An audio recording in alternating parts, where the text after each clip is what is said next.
Well, research shows that at least 50% of students at higher education institutions drop out in their first year.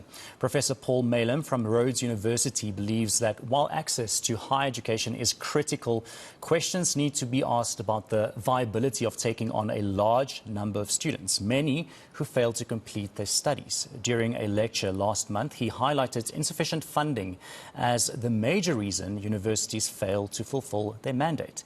He also believes that there are much more opportunities with vocational training and that a degree doesn't guarantee a job in South Africa.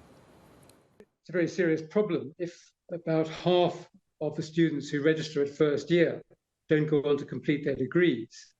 Then a lot of money is going down the drain. Parents' money, students' money, taxpayers' money, because a large proportion of the students' funding comes from taxpayers through the government subsidy.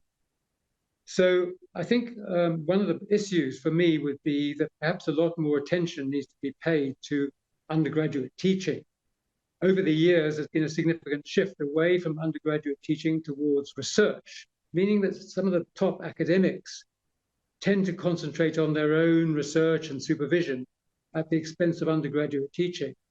And the other factor is, of course, the subsidy formula, which tends to reward research and postgraduate graduation at the expense of undergraduate teaching. So perhaps if the subsidy formula was weighted more towards the throughput rate of undergraduates, increasing the proportion of students who register initially and then do finally graduate, I think that would be an advancement.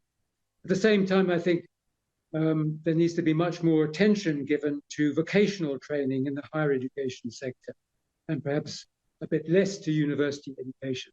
I'm sure parents and matriculants with university exemptions think if they go to university, get a degree, then they are made. And that is really not the case.